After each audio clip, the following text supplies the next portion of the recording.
Fala pessoal, tudo bom? Olá, sou eu de novo, sou o Gerson, sou terapeuta alternativo, hipnoterapeuta, atendo aqui no município de Ribeirão Branco.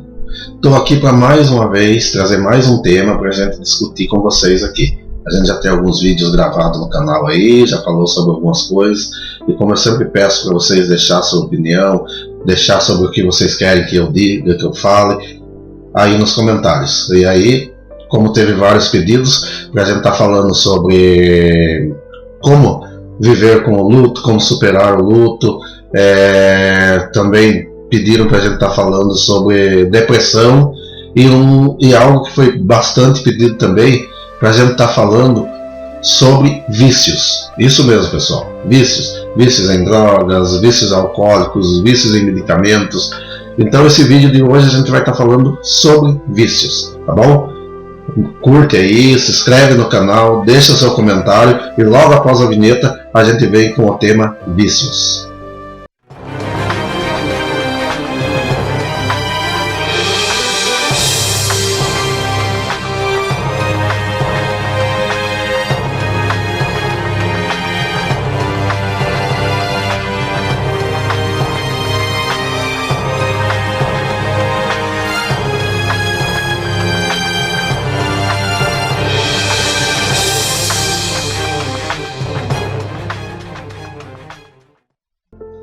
Então pessoal, vamos lá começar o nosso vídeo.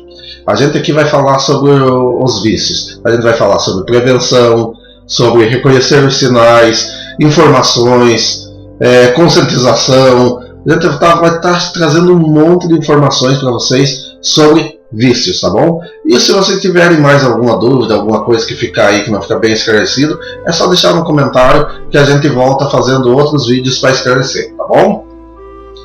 Pessoal, vamos começar falando sobre o que é droga. O que é dependência química? Vocês sabem o que é? Eu respondo para vocês. Droga é qualquer substância introduzida no organismo e que interfere no seu funcionamento. Dependência química é o estado caracterizado pelo uso descontrolado de uma ou mais substâncias químicas psicoativas, com repercussões negativas em uma ou mais áreas da vida da pessoa. Então, essa aí é a diferença: droga e dependência química. Quais os critérios para os diagnósticos? Como que você vai diagnosticar, que você vai começar a saber que uma pessoa está ficando viciada em droga? Bom, temos alguns exemplos aqui. A. Vou falar por letras para ficar mais fácil. A. Um forte desejo ou senso de compulsão para consumir a substância. Quando você vê uma pessoa com desejo descontrolado, compulsão e precisa daquilo lá, é um sinal que a pessoa pode estar viciada. B. Dificuldade em controlar o comportamento de consumir a substância, em termos de seu início, término e níveis de consumo. Entenderam, gente? Então, quando a pessoa tem dificuldade em controlar, para iniciar ali, não consegue ficar sem, e quando começa não consegue parar, e os níveis de consumo também, a quantidade, a pessoa começa ali em excesso, isso aí também é um alerta, pessoal. E C, o estado de abstinência fisiológico, quando o uso da substância cessou ou foi reduzido como um evidenciador por síndrome de abstinência para a substância, ou o uso da mesma substância, ou de uma intimamente relacionada com a intenção de aliviar ou evitar sintomas de abstinência.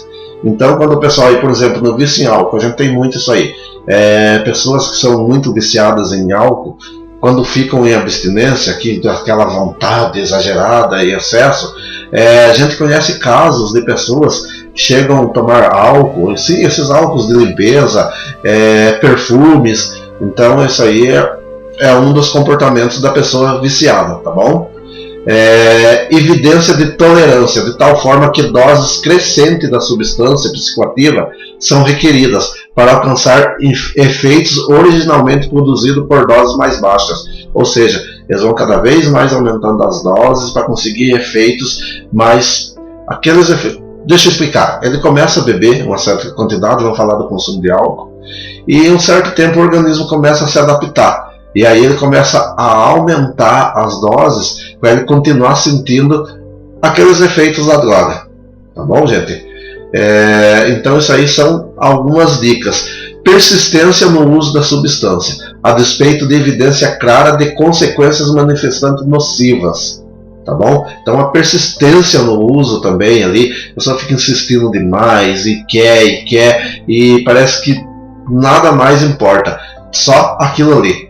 Então é muito perigoso. E existem algumas definições do consumo de droga, alguns progressos. Começamos ali, por exemplo, a pessoa que não usa. Aí ela tem a primeira dose, seja de álcool, seja de droga, seja qualquer tipo de coisa. A gente chama isso de uso experimental.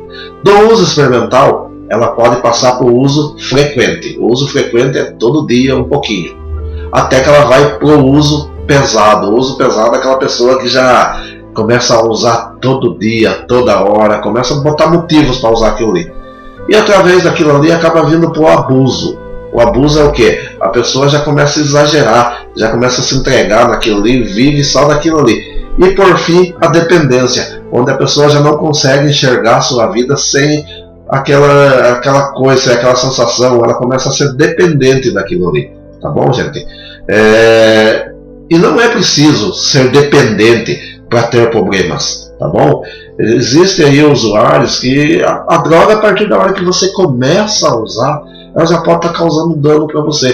Por exemplo, o experimentador, que é aquele que experimenta por curiosidade, ou por pressão de um grupo, outro motivo qualquer, sem dar continuidade no uso. Esse a gente chama de experimentador, é aquele que experimenta, mas para. Aí vem o ocasional, que utiliza quando disponível em ambiente favorável, ou em situação específica. O cara está numa festa, está todo mundo usando, e o cara, vou usar aqui também e tal.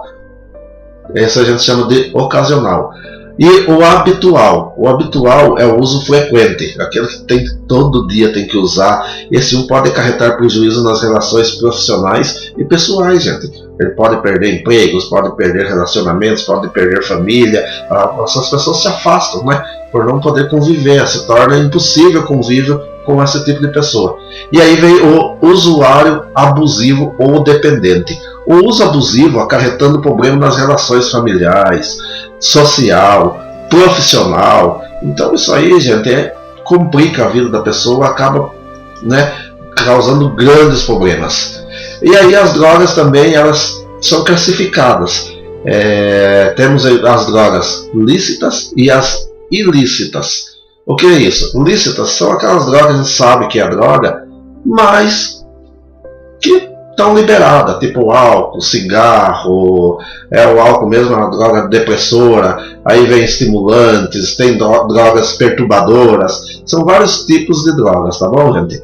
As drogas depressoras, elas diminuem a atividade do sistema nervoso central, como eu já falei para vocês, o álcool, sedativos e calmantes, morfina e heroína, tranquilizantes, solventes e inalantes. Isso são drogas depressoras, tá bom, gente?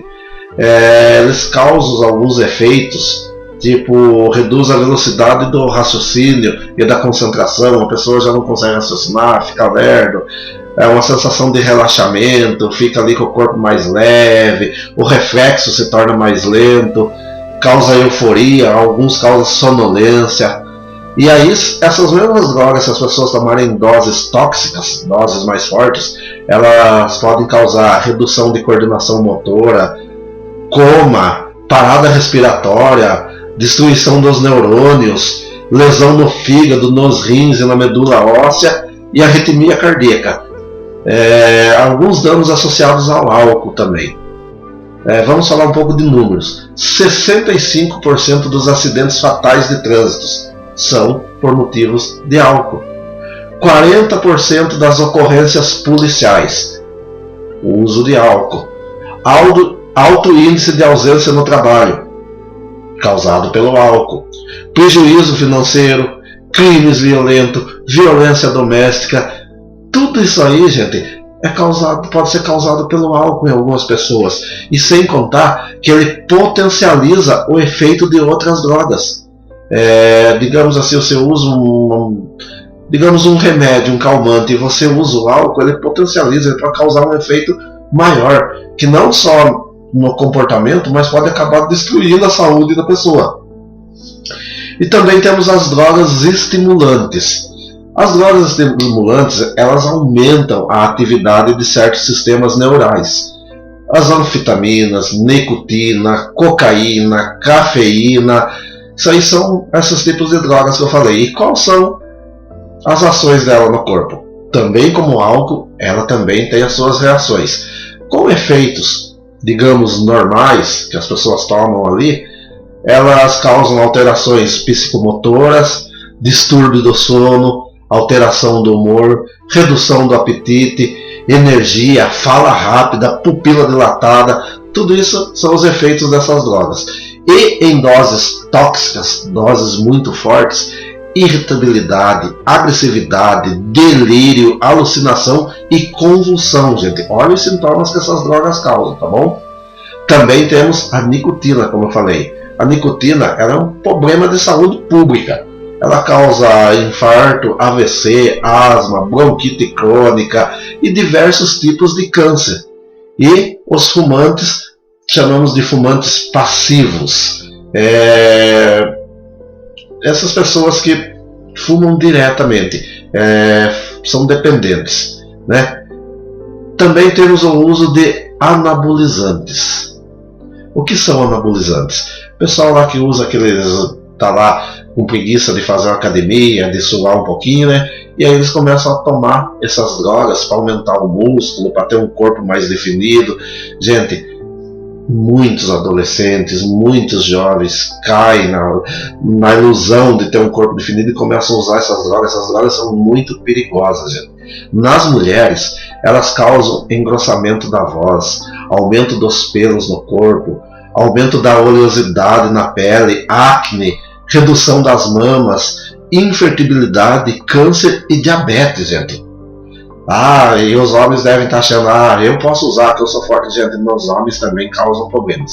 Nos homens, elas causam atrofia dos testículos e pênis, impotência sexual, aumento das mamas, calvície, esterilidade, câncer e diabetes. Ou seja, os anabolizantes, eles causam problema tanto para homens como para mulheres. Então tomem cuidado quando for usar essas drogas. Compensa perder um tempinho lá na academia, gastar um pouquinho e definir seu corpo lá, né?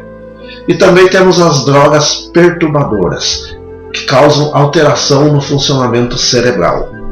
São elas: maconha, LSD, êxtase e o zabumba, que é chamado de chá alucinógeno. Tá bom, gente?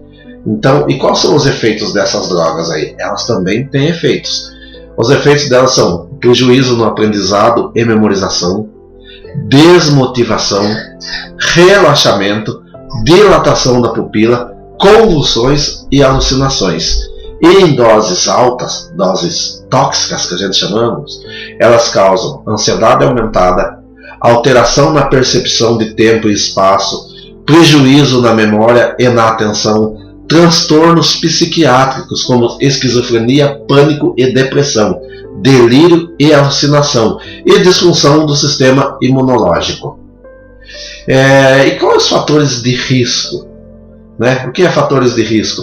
Alguns fatores que podem, lógico, não vamos dizer que a pessoa que tem isso aí ela vai usar drogas, mas isso aí contribui muito para que muitas pessoas partam para as drogas, que são insegurança. A pessoa insegura, ela às vezes começa a usar droga com aquela ilusão de que vai ter mais segurança, vai se tornar melhor. Insatisfação com a vida. A gente cansou de ouvir aí algumas pessoas que bebem que falam: eu bebo para esquecer, eu bebo porque a vida está difícil. Gente, tudo isso é ilusão. Sintomas depressivos, curiosidade, na maioria dos casos por curiosidade, começa com uma simples curiosidade e não para mais. Pais que fazem uso abusivo de drogas, os filhos convivendo com aquele ambiente acabam indo pelo mesmo caminho. Pais que sofrem de doenças mentais, pais excessivamente autoritários, Porque o jovem está em formação ainda da sua mente, ele ainda não consegue discernir muitas coisas. E às vezes o pai muito autoritário, muito agressivo, eles procuram até como uma forma de rebeldia partir para as drogas e acabam destruindo a própria vida, né? E baixo desempenho escolar. Eu vou mal na escola, não estou bem, quem sabe eu vou usar uma droga aqui para tentar melhorar e tal. Gente, tudo isso é ilusão e acaba causando problemas na vida de vocês. Mas não para por aí não, gente. Existem mais fatores de risco: exclusão social, falta de vínculos saudáveis, envolvimento em atividades ilícitas, amigos e usuários de drogas, pressão social para consumo, falta de oportunidades de trabalho e de lazer e faltas de regras claras também. Tudo isso pode induzir um indivíduo a começar a usar drogas. Tá bom? Só que também existem os fatores de proteção.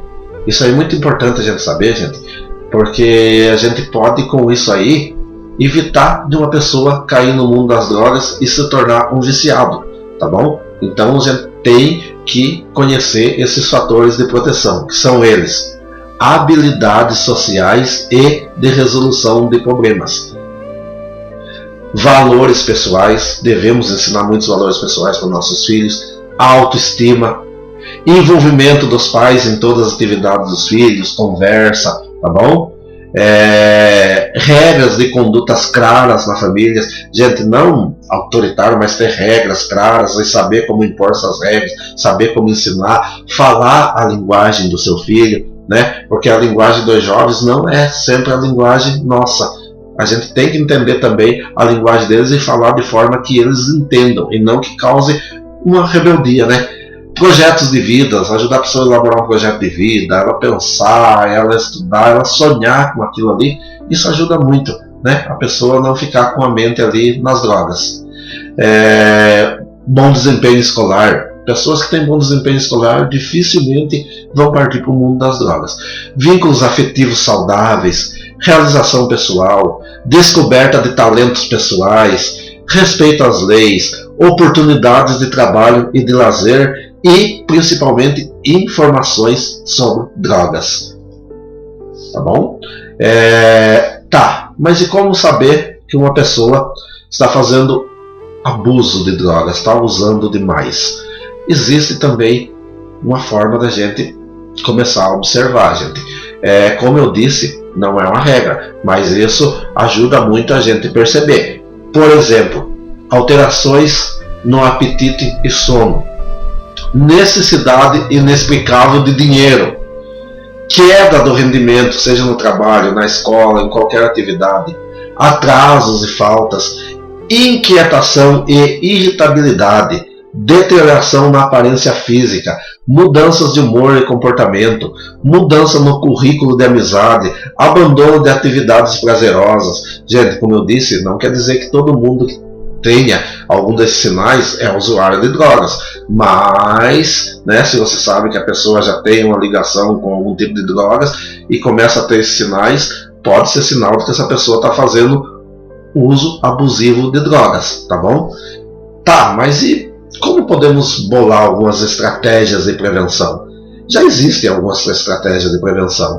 Por exemplo, incentivar a realizar atividades culturais, educativas, esportivas e recreativas. Gente, lazer, cultura, esporte. Muitas pessoas hoje em dia falam que isso aí é coisa de vagabundo, que isso aí não serve. Não, gente, é muito importante. Nesses lugares eles também ensinam, têm disciplina, orientam. Então é muito importante, tá bom? Facilitar a participação em cursos profissionalizantes, motivar um estilo de vida saudável, fortalecer as relações familiares comunitárias, informar sobre o uso indevido de substâncias psicoativas, incentivar o diálogo franco e aberto, buscar diálogo com a família e acreditar na recuperação. É muito importante, gente. Não adianta nada você querer incentivar uma pessoa, ajudar a pessoa e você não falar, a pessoa não vai conseguir, isso aí é caso perdido, isso aí não dá. Gente, isso não ajuda em nada, tá bom? Existe também a prevenção primária. O que é prevenção primária? São um conjunto de ações que procuram evitar a ocorrência de novos casos de uso abusivo de psicotrópicos ou até mesmo um primeiro uso. São diferentes enfoques, sendo a divulgação de informações o mais conhecido deles, tá bom? E a prevenção secundária também é um conjunto de ações que procura evitar a ocorrência de complicações para as pessoas que fazem uso ocasional de drogas, que apresentam um nível relativamente baixo de problemas. Tais ações buscam sensibilizar as pessoas a respeito dos riscos, favorecendo a mudança de comportamento através do aprendizado de novas atitudes e escolhas mais responsáveis. Tá bom, gente? E agora, né, diante de todas essas informações, o que eu posso fazer? Gente, não confronte de forma agressiva uma pessoa que você tem uma suspeita ou que você sabe que usa drogas. Não adianta, gente. Forma agressiva não adianta. Procure não julgar, porque quanto mais você julga, mais a pessoa se sente diminuída, mais ela vai usar. Seja empático, tá bom, gente? Acolha, escute, né? Converse com aquela pessoa, expresse a sua preocupação, propõe uma lista de prós e contras para dialogar com essa pessoa, para falar, incentive essa pessoa a buscar tratamento, auxilie na busca, encaminhando para avaliação psicológica ou psiquiatra, tá bom? Existem pessoas que resistem ao tratamento? Existem. E por que elas resistem a esse tratamento? Por banalização do uso de drogas, por dificuldades em assumir que precisam de ajuda, por estigma social, ou vergonha, culpa, raiva, medo, desesperança. Então esses aí são motivos também que algumas pessoas resistem ao tratamento, e a gente tem que aprender a tentar mudar esse pensamento nas pessoas, tá bom, gente? Então, gente, isso aí foi algumas informações que eu passei para vocês sobre o uso de drogas, sobre os vícios. Espero que eu tenha ajudado um pouquinho, e peço para vocês, se gostaram, curtam, compartilhem esse vídeo com pessoas que vocês acham que podem ter envolvimento com drogas, que queiram mais informações ou conheçam alguém que tenha envolvimento com drogas, esteja precisando de ajuda. Deixem seus comentários aí também, que eu vou estar respondendo tudo. Deixem suas perguntas e não se esqueçam, se inscrevam no nosso canal, clique no sininho, que sempre que tiver vídeo novo a gente vai estar postando aí com informações para vocês, tá bom, gente? A gente está aqui à disposição para que vocês precisarem. Como eu disse, eu atendo aqui em Ribeirão, trabalho com terapia alternativa e hipnoterapia, tá? Para quem não sabe o que é hipnoterapia, manda um e-mail, manda uma mensagem aí que eu vou estar respondendo, tirando dúvida, porque existe um grande preconceito ainda sobre isso, sobre essa forma de tratamento, mas é um tratamento que vem ajudando muitas pessoas com problemas de ansiedade, problemas psicológicos, problemas traumáticos. Deixa a sua pergunta aí, que a gente vai estar respondendo sua dúvida, tá bom? Muito obrigado a todos e até o próximo vídeo.